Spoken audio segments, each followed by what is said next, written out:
Good morning. So we just went through the Libra full moon last night. Like I do often, I went and had a conversation with the stars. I like to sit outside a window and kind of just talk with the stars for a minute, be like a kid and send my wishes up and express what I feel about what is going on and what I wish to see in my life. And I was really, enjoying the light of the moon. And it was clear enough last night here that I could see the stars. And I got this awareness that I felt like I existed almost in something like a bubble, a different perception of reality than others around me. And it got me to thinking about how there are many of us that feel that way, that feel like we are in this reality and yet existing apart from it. For many of us, this is what has led to the isolation, that feeling of not being as able to connect with others on the same level as we used to. And it's not that we can't connect, though there is a great deal of isolation that comes with that. But it is just needing and craving different ways to connect, right? There's a lot of us out there that are actually seeking more depth and more complexity in our engagements instead of the regular everyday social scripts that people run on. So I was sitting there in this moment of this feeling this bubble, as I'm going to describe it, though it's not really a bubble because it's really easy to view that as setting myself apart or above others, and it's not. I'm still here in the same conditions as everybody else is, experiencing reality just like everybody else is. But it is a feeling of protection, a bubble, an insulation from what others entangle themselves with. I almost said entangle and enmesh at the same time, same meaning. And this got me to thinking about what has changed, because I definitely used to feel so entangled that feeling apart was painful. And now instead, I have this comfort and security in this bubble. That's why it feels like a bubble. It feels protective, right? It feels like insulation. And what I feel is occurring with a lot of us who are experiencing something similar, where you still are a part of, but apart from at the same time. And this is this marrying, this union within ourselves of regulated presence and selective emotional engagement. So there is a tighter allocation of our attention and emotional energies and where we are placing those. And because we are more careful with what we entangle ourselves with, it creates that feeling of insulation, right? We're not asking the same questions of our relationships and our sense of belonging anymore. We're not placing our identity in these spheres. Instead, we ask ourselves, is it worth the energy to invest in this? Is this relevant to my trajectory and where I'm going?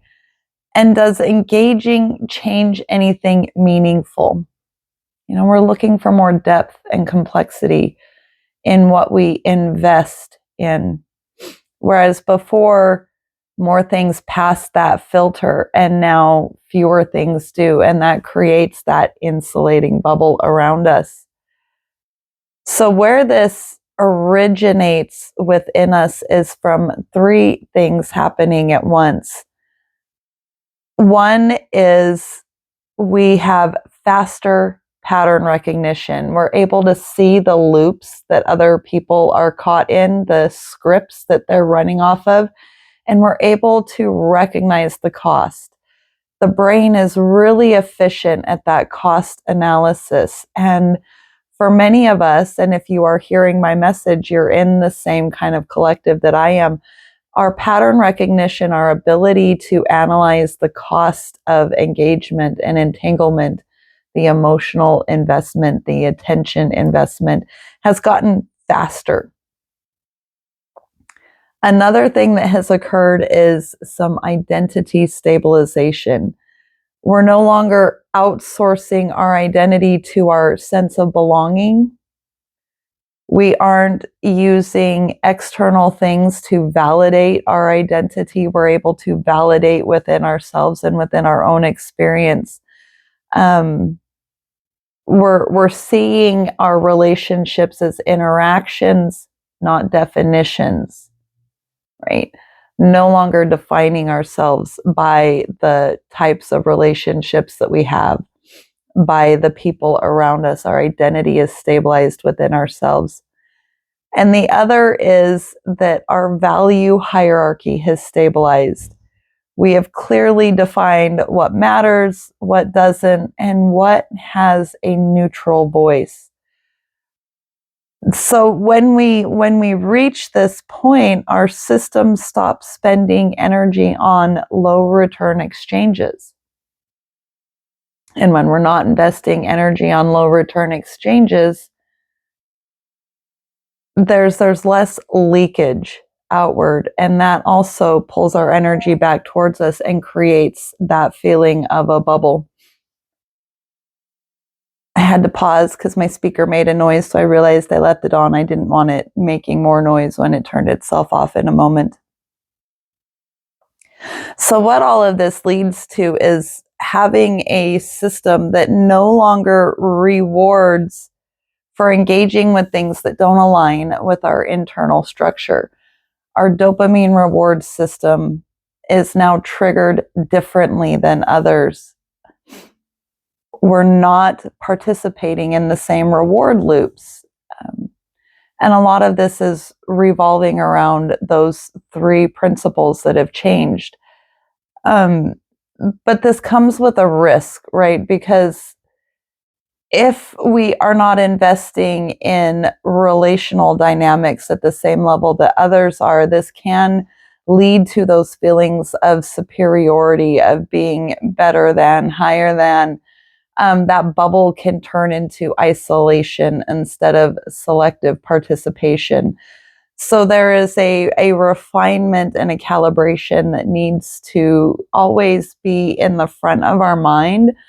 What we need to be asking ourselves and evaluating in order to prevent that superiority complex, because not everything needs to be important to be worth entering.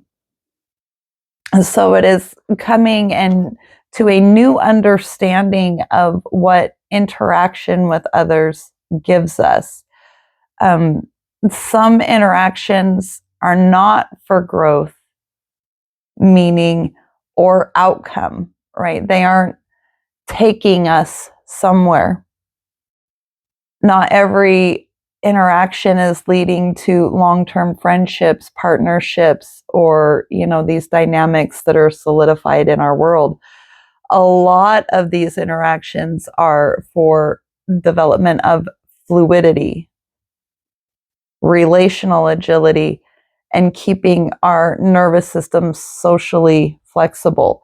This is our ability to remain present and participate while experiencing friction, right? So, does our behavior remain consistent with our values and our internal alignment while engaging in maybe lower priority interactions? all of this is a shift in what our system considers worthy of emotional and attentional investment. We want to keep the priority shift, but we want to make sure we still have the ability to engage without needing significance, to connect without needing alignment, and to participate without needing outcome, because those are internally sourced. We know where our source of those things are, so we have the ability to engage with others from a state of curiosity. Right. And so the next thing that this leads me to, because this has always really, really bothered me, is the conversation around NPCs, right? Where people use that term in almost a dehumanizing fashion. And it has always rankled me when I've heard it, because when I look at people, even if they're not people that I want to have interactions with, when I am passing people and just smile at them on a road, I still see value in them. But this phrasing gets weaponized, like a lot of phrasing does, where we are assigning identity to them because we haven't embraced the curiosity necessary or the time investment to reveal complexity or depth. So instead of labeling other people as NPCs, non-player characters, or empty vessels, which is what it gets used as if people don't have a soul, I phrase it as not particularly concerning, which keeps my alignment internal. My evaluation is internal instead of assigning an identity and value system upon them.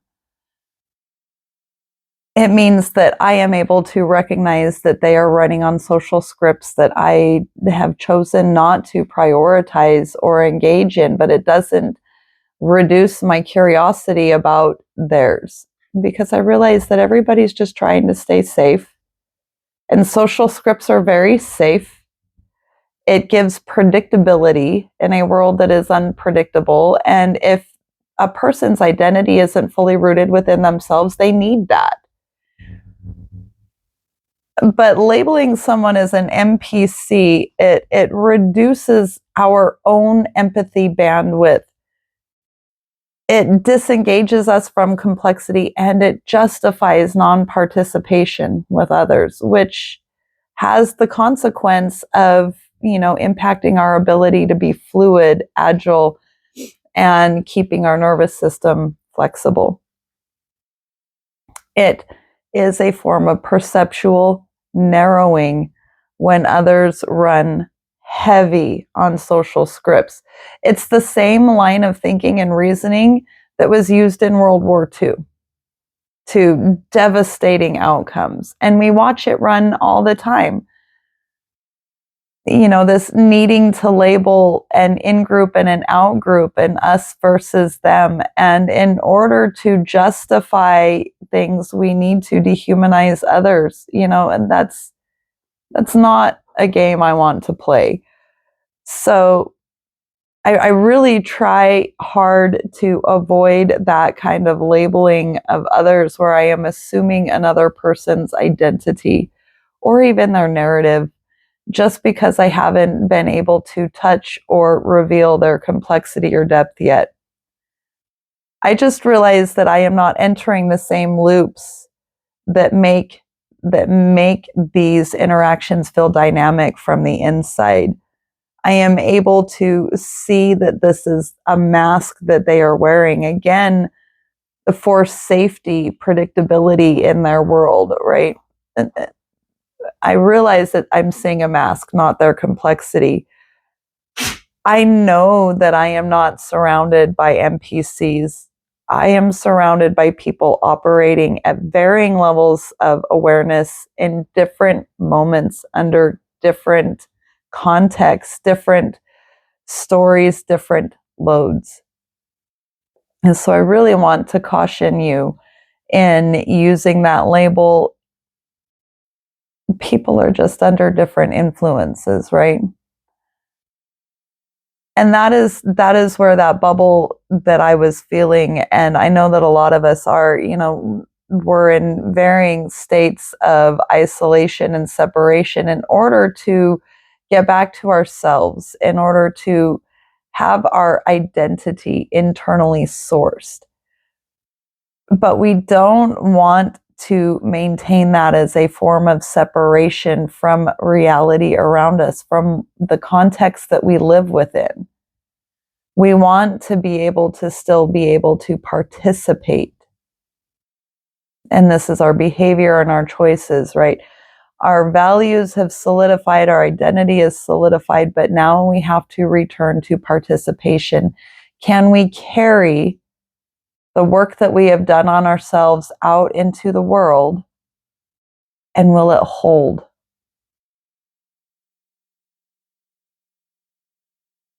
Can we maintain an attitude that sparks curiosity in others while holding curiosity within ourselves? Because if I maintain a bubble around myself, this sense of apartness, while I am participating and engaging with others, it makes me aloof. It makes me hard to reach for others, and that doesn't give anybody anything to aspire to.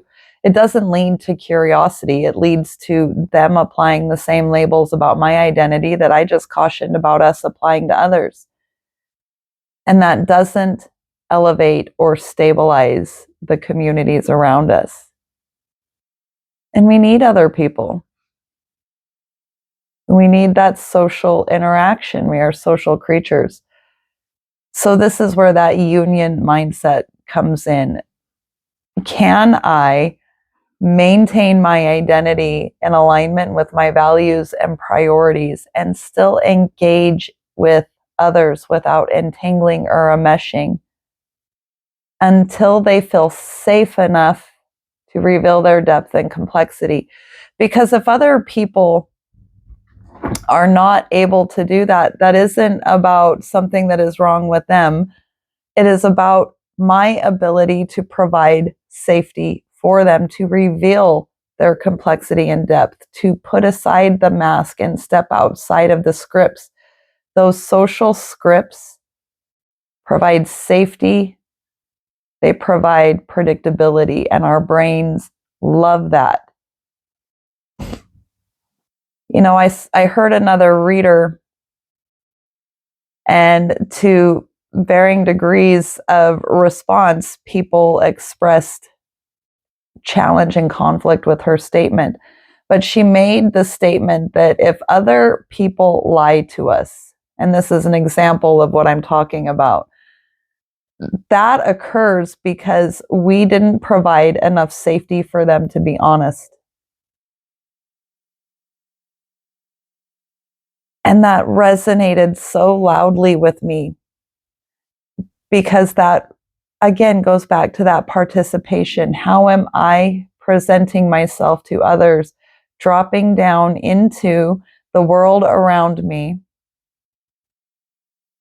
in a way that invokes curiosity from others enough to step out from behind their masks and their scripts that they are running on? Am I able to do that in a way that they feel safe enough to put aside their mask and be authentic?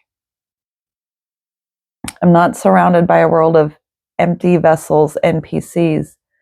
I am surrounded by varying levels of awareness, people who are injured and trying to stay safe in an uncertain and changing world.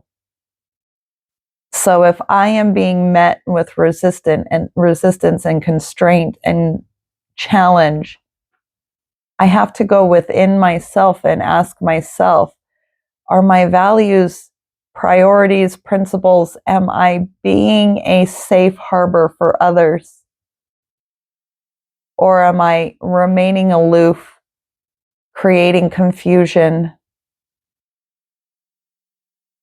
being distant?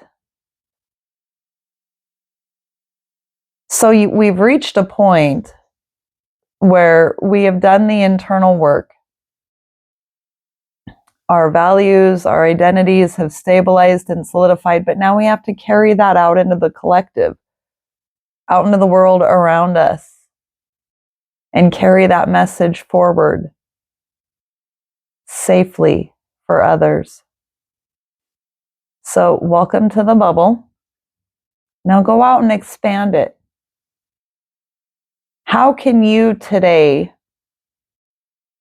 shine your light in a way that makes it safe for others to step out from behind their masks and challenge their own understanding with curiosity, anticipation that leads to excitement?